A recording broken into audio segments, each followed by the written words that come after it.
कालेश्वर नाम के एक गांव में मजा नाम का एक प्रसिद्ध बेकरी था। मनोहर वहाँ का मालिक और रसोईदार था।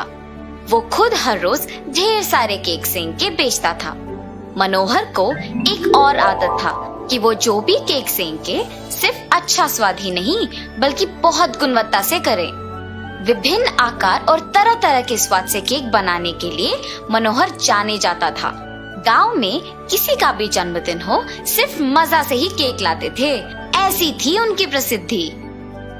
सिर्फ केक ही नहीं बल्कि वहाँ पे bread, juices, cold drinks, puffs जैसे चीज भी मिलती थी। इस वजह से मजा बेकरी हमेशा भीड़ से व्यस्त रहता था। मनोहर के 2 सहायक भी थे। उनके नाम चिंटू और बंटू है और वो दोनों भाई थे। मनोहर के गुणवत्ता के बारे में जान के भी ये दोनों बहुत आलसी होने के कारण अपना काम अक्सर लापरवाही से करते थे। ये बात जानकर मनोहर जब भी चिंटू और बंटू को लापरवाही और आलस से काम करते देखता था तो उनको सही तरह से काम करना सिखाता था। पर चिंटू और बंटू सुधरते नहीं थे और उसी लापरवाही से काम ठीक से नहीं करते थे। ऐसे ही एक दिन बंटू केक सेंकने के लिए सामग्री बिना जांचे मनोहर के पास रख दिया था, जो मनोहर केक की तैयारी के लिए उपयोग करने वाले थे। दूसरी तरफ चिंटू केक बनाने के लिए जरूरी बर्तन साफ करके मनोहर के पास रख दिया था। उसमें मनोहर आटा पीसने वाला था। तब बर्तन देख के कहता है, अरे चिंटू, तूने इस बर्तन को ठीक से साफ नहीं किया। केक का क्रीम वैसे के वैसा ही रह गया। दिन प्रतिदिन तुम्हारा आलस बढ़ते जा रहा है। तुम्हारा वेतन से इस महीने पैसे काटूंगा, तभी तुम सीधा रास्ता पकड़ोगे। मनोहर मैदा को पीसने के लिए अपनी मुट्ठी में लेता है और गुस्से से कहता है, अरे बंटू, तू भी नहीं सुधरेगा। कितनी बार कहा है मैंने कि केक के सामग्री को 1-2 बार ध्यान से जांच के मेरे पास लाया करो। तुम दोनों को इन 3 सालों में मैंने कुछ 1000 बार कहा है कि स्वच्छता और गुणवत्ता के बिना कोई काम मत करो। अब कोई फायदा नहीं है। तुम दोनों को इस महीना मैं वेतन ही नहीं दूंगा, तब समझ में आएगा तुम दोनों को। कहकर मनोहर चला गया और चिंटू और बंटू को मनोहर पे गुस्सा बहुत आया था। अब आगे से मैं इनके यहाँ काम नहीं करूंगा। मैं भी। देखते हैं हमारे बिना ये महाराज बेकरी कैसे चलाएंगे। परंतु अगर हमने यहाँ नौकरी छोड़ दिया तो फिर हम कैसे जिएंगे? हम दोनों को केक सेंकना आता है और बन भी बनाना आता है। अपने माता पिता के पैसे और सहायता से एक और बेकरी को शुरू करते हैं, चलो। ऐसे तय करके दोनों भाई निकल पड़ते हैं। मनोहर के मजा बेकरी के ही गली में अपना नया बेकरी निर्मित करते हैं। इन सब से अनजान मनोहर अगले दिन हर रोज की तरह अपना बेकरी खोलने चल पड़ता है। रास्ते में जब चिंटू बंटू को देखता है तो कहता है, अरे क्या हुआ, तुम दोनों काम पे नहीं आ रहे हो? कम से कम बोल के तो छुट्टी लेते। तब चिंटू बेकरी के बोर्ड को दिखाते, यहाँ पे जो लिखा है वो तो पढ़िए। क्या तुम दोनों ने यहाँ पे काम करना शुरू किया? चलो, गुस्से में ही सही, तुम दोनों ने एक फैसला तो लिया, अच्छे से काम करो। हम यहाँ पे सहायक नहीं मालिक हैं, ये हमारा बेकरी है। हा हा हा। अरे वाह, ये तो खुशखबरी है। आशा करता हूँ कि तुम दोनों बहुत आगे जाओ। अगर कभी सहायता की जरूरत पड़ी तो मुझे पूछने से झिझकना मत। कहीं ऐसे दिन न आए कि आपको हमारी सहायता की जरूरत पड़े।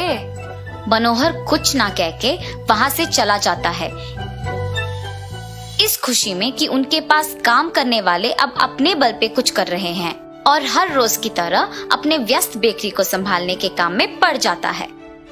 दूसरी तरफ चिंटू बंटू का व्यापार आगे ही नहीं बढ़ता है, आमदनी नहीं आता है और निवेश के पैसे भी वापस ना पाकर दोनों को चिंता होती है।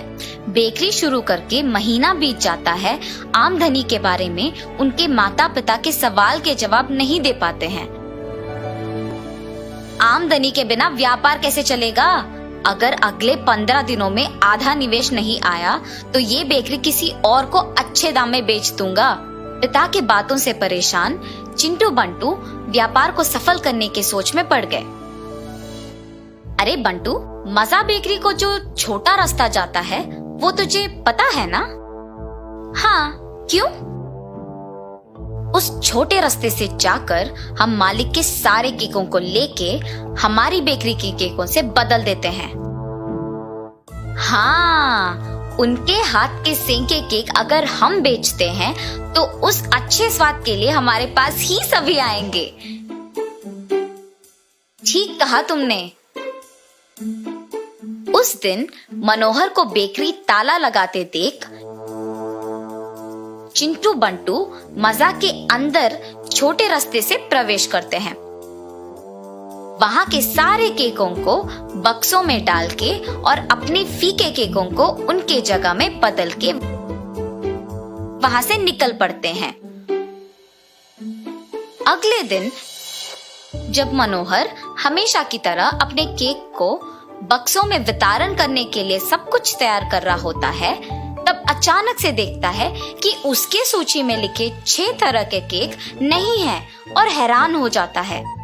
अरे, मैंने तो कल रात को ही सब कुछ तैयार करके रख दिया था, तो फिर आज क्यों नहीं कुछ दिख रहा है? वितरण के लिए ज्यादा समय भी नहीं है, अब क्या करूं? ऐसे सोचते ही उसने फिर दूसरी बार सूची पे लिखे सारे केक बनाने लगा, पर उतने में सारे खरीदने वाले बेकरी पे आके इंतजार कर करके थक जाते हैं और समय नहीं होने पर चिंटू बंटू के बेकरी को चले जाते हैं। चिंटू बंटू के बेकरी पर वही आकार के केक्स देखकर सारे वही पे केक खरीदते हैं। मनोहर के बेकरी के उसी गली में चिंटू बंटू के बेकरी को भीड़ आते देख मनोहर उनके बेकरी को जाता है। वहाँ पे उसके यहाँ लापता केकों के दिखने पर कहता है, तुम दोनों को आलस और लापरवाही के साथ साथ चोरी की भी आदत लग गई है। क्या बात कर रहे हो आप? हमने ये केक खुद सेंके हैं। हा हा हा, मैंने ये कब पूछा कि तुमने क्या ये केक अपने हाथों से बनाया है? इसी बात पे पता चल रहा है कि तुमने मेरे केकों की चोरी की है। नहीं, ये सब हमने खुद ब खुद अपने हाथों से बनाया है। अच्छा, ठीक है, तो फिर यही बात गांव के बड़ों के सामने साबित करो। चलो।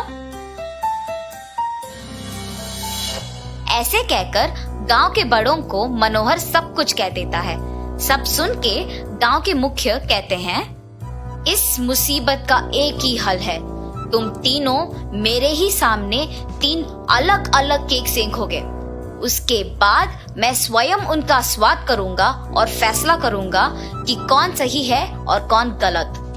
ऐसे कहकर गांव के मुखिया केक के लिए जरूरी सामग्री की तैयारी करवाते हैं और तीनों अपने अपने केक की तैयारी शुरू करते हैं। मनोहर अपने केक करने के तरीके से सबको आकर्षित कर चुका था और बहुत तेजी से केक की तैयारी को समाप्त कर चुका था। तीनों के केक की तैयारी के बाद गांव के मुखिया तीनों केक के स्वाद देख के और फिर चिंटू बंटू के बेकरी के केक को भी स्वाद करते हैं। केक को मनोहर ने सेंका है। अगर उसके केक तुम्हारे बेकरी में है तो उसका एक ही मतलब है, तुम दोनों ने उनके बेकरी में घुस के चोरी किया है और सबको धोखा दिया है। तुम्हें इसकी सजा अब भुगतनी ही पड़ेगी। ऐसे कहकर चिंटू बंटू को गांव से हमेशा के लिए भेज दिया गया था।